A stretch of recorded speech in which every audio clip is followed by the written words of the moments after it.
It's ridiculous. Who can afford this? Who can? A lot of you guys don't know I exist and impact yet, but I do care. What are you kids going to do? What are you kids going to do?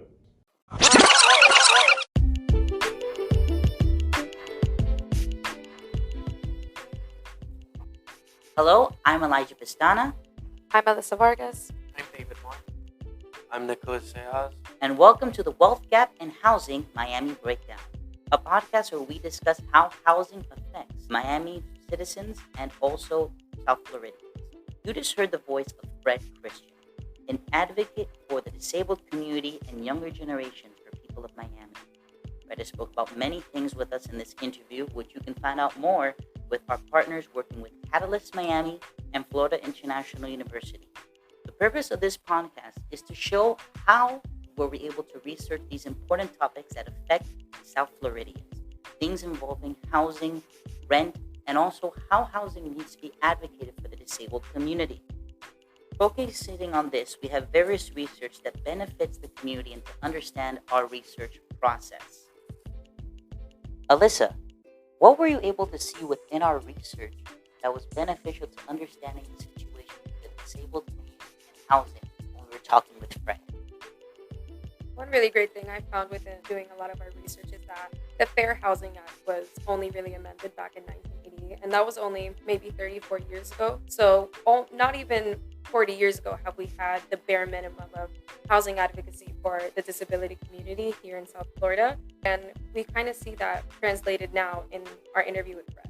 Just for those who are not familiar with it, what is the Fair Housing Act and who is it exactly for?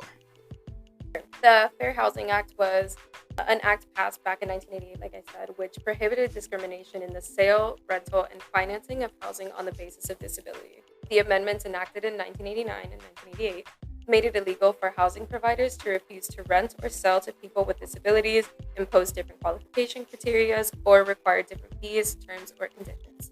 Interesting about his story is that he was a part of the disabled community later in his life. He didn't start at a young age. He was diagnosed at the age of 40.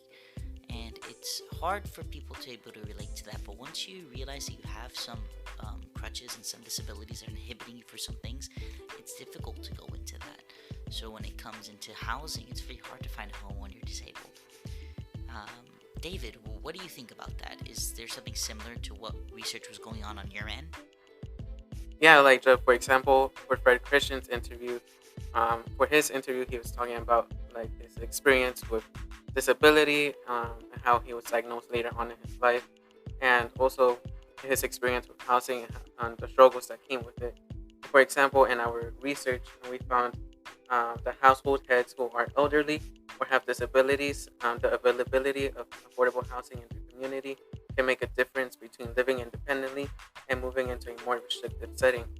We also found like affordable housing improves a family's physical and mental health. Nico, any particular quote that stuck with you during Fred's interview in regards him talking about housing in any way? So Fred goes into his personal home is in a gated community in Miami Gardens. And he makes a point to emphasize that Miami Gardens is not the safest place to live. But he's grateful to live in the neighborhood that he lives in, which happens to be for elderly people and accommodates disabled people.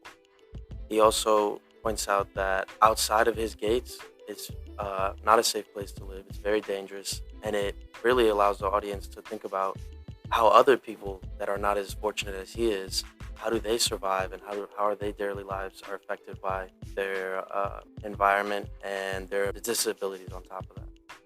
We're going to actually roll that clip so you're able to hear what Fred is talking about in regards of that safety when he lives in his community.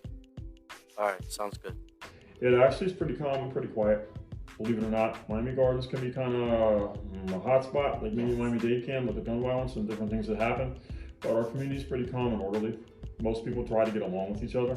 It's a pleasant apartment community. Go outside the gates, it's different. But you know what? I've lived in a lot of places and I'm happy here. Alyssa, what's your take on this? I think it's so interesting to bring that point up because Fred is especially big in safety advocacy because he actually moved around a lot when he was younger, even before his diagnosis. he lived in many different cities, especially here across all of South Florida.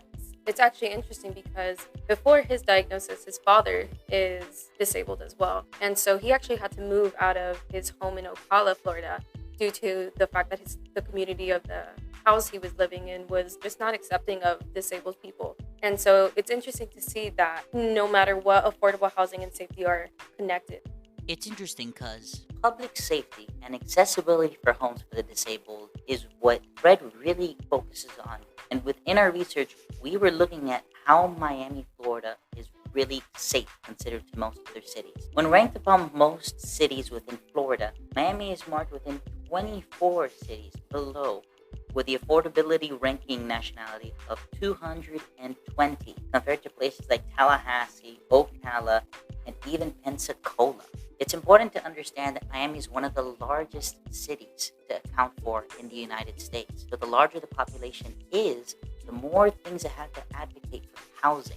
Whether if somebody is disabled, is considered a minority, we have to engage the community to properly understand how are we able to affect improving housing for the community. One interesting research section that we saw that David looked at was there were actually different studies involving of how are people who are disabled. They were trying to apply for housing and getting loans for homes, who are particularly in the deaf community and who use accessible wheelchairs. And it was very difficult for them to find proper homes for them. And when you had a realtor who saw and realized that they were disabled, they were able to say, no, unfortunately, you're not qualified for this. They weren't able to say why, because in the law, it's illegal for saying such things. But we're able to see, oh no, this just closed for some apparent reason. So what Fred always mentions within the interview, it's important to help and advocate to bring better housing, not only for the disabled community, but for everyone as a whole. David, Alyssa, what are the numbers? What research did you guys understand in regards of people living? We all know that Miami is expensive to live in, us personally. What are the actual numbers comparing to about people finding a home in Miami, Florida? Well, housing is expensive already, but wages are also like a barrier for the housing. And for example, one of the researches that I did, it said that parents must earn a combined wage of $34 with 76 cents per hour, or about $17 with 38 cents per parent. But unfortunately, with the Florida jobs that we have here, especially in Miami, the occupation, median wages are below $17 with 38 cents per hour. That creates a barrier for housing. Yeah, I think it's interesting that you say that because the research also found that close to 2 million low-income Florida residents pay more than 30% of their income for housing. And that's actually the maximum amount considered affordable by experts. And have you lived in South Florida your entire life? Yes. Then you know that's sometimes hard to make. And that's a really hard sacrifice to make because the greater majority of South Floridian residents, or especially Miami residents, are, immigrant families. So they stem from an immigrated story. And so a lot of us don't come from families where we have this space to sacrifice 30% of our total income for just housing. And so that's reflected in a lot of our experiences and a lot of our stories. And going and understanding that, Fred, the reason why he came to Miami is because it's very accommodating for him. But bringing his father, who is a senior and had disabilities as well, he had to balance all that. And it's constantly expensive for him. Just imagine transportation, one of the necessities that people need to get to point A to point B, to get the groceries, to get the job. There's a quote that he says within his interview. You can play it in a bit. Transportation. If you can't drive and you have to pay for it, I like buses. I've ridden buses. I have no problem with it, but you don't want to be carrying a load of food, sitting out in 95-degree heat, waiting 25 minutes for a bus. He mentions Miami-Dade has a great public transit system, but it needs to improve. Imagine having an ice cream carton on one hand, milk on the other, waiting for the bus to get to your house within an hour. It really paints a picture for people to understand that it has to find a way to improve, whether it's public transportation, which does affect housing, because the more people that you have in an area, the more cars are in an area, which means the more jobs, the more traffic. Everything is interconnected. But imagine having a home that has a garage. Imagine having a home that's able to be accessible to the highway with a good price. Those were things that he was mentioning very important, which is honestly an important aspect for us of the younger generation. And since we're reaching the end of this podcast, we would like to emphasize a call of action that Fred Christian made during the interview, and it was about like what are we going to do? You know, the younger generation, what are we going to do? And it's really easy, you know, to do research. I found some research to educational and informative articles, and also like organizations that you can get involved with. Yeah, I think it's really important to emphasize that Fred made this call to action because it's completely true. What are we going to do as the younger generation? We're just up and coming into a really difficult housing crisis and a really difficult housing market. And it's so important to get not only educated on everything going on, but it's also important to get involved. And I think that's what Fred was really harping on. Yeah, and not only does it affect disabled people and young people, but you know our kids, and not only even just in Florida, just around the country. And this isn't an issue that can just be solved by one policy or you know one campaign or one politician. It needs to be a united effort, you know, and it needs to be made a priority by young people in this country. And that is why we developed this podcast as a conversation, as a stepping stone for us to be able to understand housing and affecting the generational wealth gap. Because the hence of the word, generational wealth, it involves investing into our generation and into our future.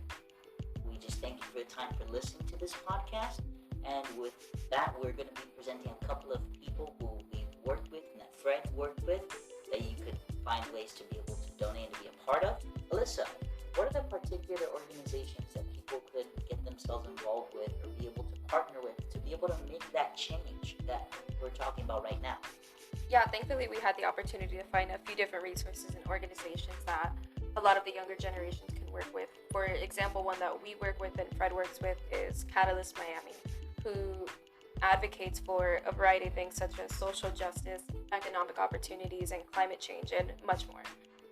Some other ones are Casa Familia, Disability Rights Florida, and the Office of Housing Advocacy right here from Miami-Dade County. And we really urge everyone to get involved, get educated, and make some change. Within that, it just takes one simple step. That particular step begins with us as individuals. And as we're concluding this podcast, thank you so much for taking time to listening to us. If you'd like to listen to Fred's full interview, please visit the website that we provided on our link to see FIU's ongoing conversation of oral histories of Miami's wealth gap. I'm Elijah Pestana. I'm Alyssa Vargas. I'm Nicholas Seas. I'm David Moore. And this was the Wealth Gap in Housing Miami Breakdown. Thank you so much for listening, guys, and have a great day.